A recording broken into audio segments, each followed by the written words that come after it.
que des alternatives ont été proposées. C'était d'abord le drainage radiologique sous écho-endoscopie, mais celui-ci étant grevé d'une morbimortalité importante, donc avec un taux de complications dépassant les 30% selon certaines séries, il a été donc remplacé progressivement ou abandonné au profit du drainage biliaire sous écho-endoscopie. Il faut savoir que depuis la première publication qui a été faite par le docteur Marc Giovannini sur le premier drainage biliaire sous écho-endoscopie, où il avait créé donc une communication entre donc, la lumière duodénale et le cholédoque par une prothèse de plastique. Ces techniques ont bénéficié d'un énorme progrès, notamment avec l'apparition d'un matériel dédié qui a augmenté l'efficacité de ce drainage biliaire sous écho-endoscopie et qui a permis de réduire considérablement le taux de complications, faisant discuter sa place donc en première intention dans le drainage biliaire des sténoses biliaires malignes distales. Alors, je vais essentiellement parler des deux types, donc des deux voies de drainage biliaire sous écho-endoscopie qui sont les mieux connues et les mieux codifiées. Il s'agit donc de l'hépatico-gastrostomie qui consiste à créer une communication donc entre les voies biliaires intrahépatiques gauche des segments 1 et 2 avec donc la lumière gastrique, et puis la deuxième voie qui est la voie transduodénale et qui consiste à réaliser, donc à créer cette fistule entre une voie biliaire principale donc dilatée en amont d'un obstacle distal et la paroi duodénale. Et on voit bien donc que ces deux voies de drainage sont parfaitement adaptées aux situations où la CPRE ne peut être effectuée, à savoir donc les sténoses bulbo-duodénales où on ne peut pas accéder à la papille, en cas d'anatomie ampulaire d'accès, des ampoules d'accès difficile de par leur localisation juxta ou intradiverticulaire, ou si la papille est complètement modifiée par une infiltration tumorale, ce qui rend difficile la cannulation de la voie biliaire principale. L'autre indication qui est aussi importante, c'est les montages chirurgicaux, donc essentiellement les gastrectomies, les bypass et les DPC.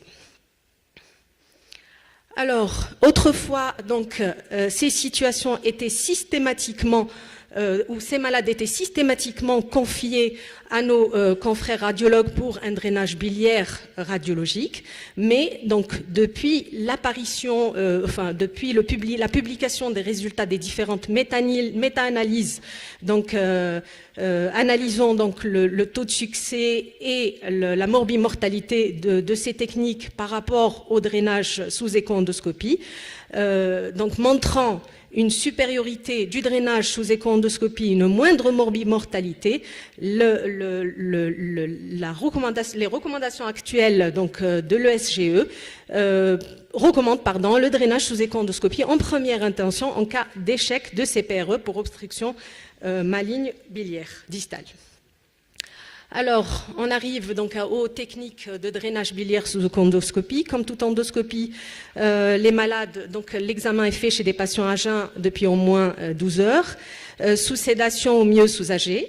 Bien sûr, comme toute endoscopie interventionnelle, il est recommandé d'utiliser plutôt une insufflation au CO2. Le malade est placé en décubitus dorsal. Il faut utiliser des écho-endoscopes dédiés, donc des écho-endoscopes linéaires à large canal opérateur. Et puis, donc, le largage des prothèses se fera sous contrôle endoscopique, écho-endoscopique et fluoroscopique. Alors, pour la cholédocoduodénostomie, donc on l'a dit tout à l'heure, il s'agit de créer une anastomose entre le duodénum et la voie biliaire principale. Donc, la première étape de la technique est d'abord de choisir son point de ponction. Donc, en général, donc, il est recommandé de ponctionner en sus ampulaire immédiat. Pourquoi? Parce qu'il y a du parenchyme pancréatique qui s'interpose entre la paroi duodénale et le cholédoque, réduisant ainsi le risque de perforation, de collée péritoine. La ponction se fait à l'aide d'aiguilles FNA 19 gauche. Ensuite, donc, bien sûr, une aspiration de liquide biliaire est faite avec une seringue de 5 cc afin d'être sûr d'être dans la voie biliaire avant d'injecter du produit de contraste. Puis, donc, un fil guide de 0,035 à 0,025 donc, est coulissé au niveau de l'aiguille. La création de la fistule se fait à l'aide d'un cystostome 6 French. Et donc, une fois que la fistule est créée, donc, on fera donc, le coulissage d'une prothèse métallique dédiée. Donc, autrefois, on utilisait des SAMS, donc des prothèses métalliques totalement couvertes ou partiellement couvertes. Actuellement, donc, il est plutôt recommandé d'utiliser des prothèses métalliques d'apposition qui réduisent le taux de complications secondaires à l'utilisation des autres prothèses de type SAMS. Alors, la révolution en matière de cholédochondriodonéstomie, c'est l'avènement des aiguilles, des prothèses type Otaxios, où toutes les étapes que j'avais citées tout à l'heure sont effectuées à l'aide d'un seul dispositif qui est muni donc d'un cystostome sur lequel est prémontée une prothèse métallique et donc auquel est intégré un système d'électrocautérisation. Donc ça nous fait un gain de temps et ça permet de réduire les risques de fuite biliaire. Donc ça a nettement simplifié la technique et ça a augmenté davantage le succès technique de la cholédochondriodonéstomie. Alors la limite de cette technique, c'est qu'il faut qu'on ait assez d'espace, il faut que la voie biliaire soit dilatée d'au moins 15 mm. En centre expert, on peut aller jusqu'à 12 mm. L'autre facteur limitant, c'est le coût, donc en particulier chez nous. Alors, voici les différentes étapes de la cholédochondriodonéstomie avec une Otaxios. Donc, la première étape consiste à réaliser donc, la ponction. Donc, une fois à l'intérieur, il faut pousser vraiment le bout du cystostome jusqu'à la paroi cholédocienne pour pouvoir déployer donc, la flange distale de la prothèse. Ensuite, donc, une fois que la flange distale est bien ouverte, on retire les dispositifs pour amener la prothèse vers l'autre côté de la paroi cholédocienne. Le largage de la collerette proximale se fait à l'aveugle au niveau du canal opérateur et une fois donc qu'on est sûr que le largage s'est fait, donc on pousse notre prothèse au niveau duodénal, donc comme on le voit sur cette image. Voici donc les différents types de prothèses qu'on utilise en matière de cholédochondriodonéstomie et bien sûr donc les prothèses d'apposition sont les mieux adaptées à ce type de drainage.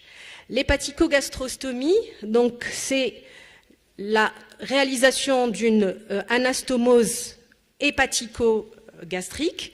Donc on va faire piquer des voies biliaires intrahépatiques du segment 2 ou 3. Pourquoi le segment 2 ou 3? Parce que c'est les parties du foie qui sont particulièrement collées à la petite courbure fundique. Donc là aussi, c'est pour éviter les risques de collée péritoine et de perforation. Donc la ponction se fait toujours à l'aide d'une aiguille fine type 19 gauche. On fait toujours donc un cholangiogramme. Ensuite, donc un fil guide est poussé le plus loin possible dans les voies biliaires, sur lequel sera coulissé donc d'abord un cystostome 6 French pour créer la fistule, et ensuite donc une prothèse métallique dédiée, semi-couverte, avec une partie intracanalaire, intracanalaire qui est non couverte pour éviter le risque de sepsis, donc d'obstruction des canalicule biliaires et de sepsis, et une partie extracanalaire, donc qui se situe sur le versant gastrique, qui est totalement couverte pour éviter les risques de fuite biliaire. Donc là, c'est la prothèse type Jobor qui est justement dédiée à ce type d'anastomose. Alors, il faut savoir que l'hépaticogastrostomie est beaucoup plus risquée que la cholédoco-duodénostomie avec des prothèses, donc si on utilise des prothèses d'apposition. Alors voici les complications qui sont décrites pour les deux types, donc elles sont communes aux deux types d'anastomose. Alors il y a des complications immédiates qui surviennent juste après le geste, c'est essentiellement le collet péritoine, l'hémorragie, le défaut de largage de prothèse et des cas de pneumomédiastin ou de médiastinite ont été également rapportés dans les hépaticogastriques lors d'un largage œsophagien de la prothèse, accidentel, œsophagien de la prothèse, transœsophagien de la prothèse. Et puis il y a des hémorragies retardées qui sont beaucoup plus retrouvées en cas d'hépaticogastrostomie. Ce sont des complications qui surviennent jusqu'à 5 jours après le geste, telles qu'elles surviennent de manière brutale et peuvent emporter les patients. Il s'agit surtout des cas d'hémorragie et de sepsis sévères. Donc même dans des centres experts, ce type d'anastomose reste quand même à risque. Alors voici donc, quelle voie choisir finalement entre l'hépaticogastrostomie et la cholédocoduodénostomie. Alors les premières études n'avaient pas montré de différence entre l'hépaticogastrostomie et la cholédocoduodénostomie en matière de succès technique, clinique ou de complications, ce qui n'est pas le cas donc des récentes études publiées, surtout une étude rétrospective qui a été faite dans un centre bien sûr tertiaire où 200 patients avaient été pris en charge et où on avait montré clairement que le taux de complications était plus important pour les hépaticogastrostomies avec un taux de morbidité atteignant les 18% et une mortalité quand même de l'ordre de 5%. Donc il faut être prudent avec ce genre d'anastomose. Alors, il n'y a pas, par rapport au choix du type d'anastomose, il n'y a pas de recommandation, mais plutôt des avis d'experts qui préconisent donc de réaliser une cholédocoduodénostomie dans les cas où il y a une obstruction de la lumière duodénale, s'il n'y a pas d'obstruction duodénale, on préconise plutôt une cholédocoduodénostomie. Et en cas d'obstruction duodénale ou en cas d'anatomie modifiée par un montage chirurgical, la seule voie qui nous reste, c'est l'hépaticogastrostomie, bien sûr entre des mains d'experts. Alors, maintenant, la question qui suscite un grand débat, c'est faut-il faire un drainage biliaire sous échoendoscopie en première ligne chez des patients présentant des obstructions biliaires distales malignes? Alors, il faut savoir que la réponse est actuellement oui, parce que l'ensemble des méta-analyses et des essais contrôlés randomisés ont montré clairement que les résultats de la cholédocoduodénostomie par rapport à la CPRE en matière de drainage chez des patients présentant des sténoses biliaires distales malignes était donc similaire par rapport au taux de succès clinique, par rapport au dysfonctionnement des stents, mais aussi par rapport aux complications. Et l'avantage de la cholédocoduodénostomie, c'est le risque nul de pancréatite aiguë, dont on connaît l'impact sur la prise en charge ultérieure des patients, surtout si c'est des patients qui sont candidats à une chirurgie. Ces mêmes séries ou ces mêmes études ont montré que la cholédocoduodénostomie n'entravait pas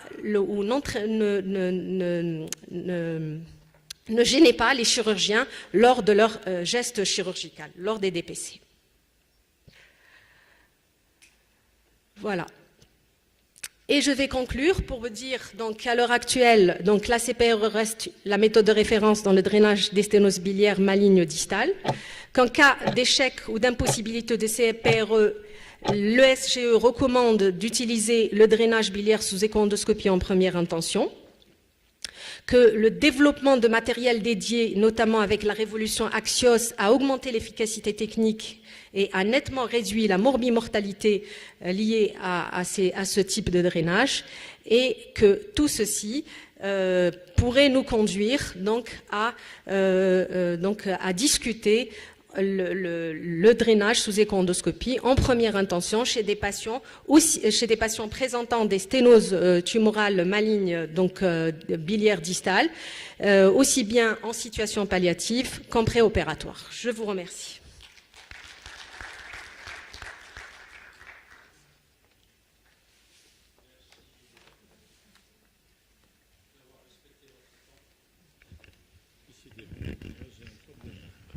Voilà. Je crois qu'on a bouclé le programme. Le débat. C'est un débat de 10 minutes. On a 10 minutes. Oui, de débat. C'est bien ça? Oui. On a bouclé le programme? Oui, 10 minutes de débat. On a 10 minutes de débat pour poser des questions.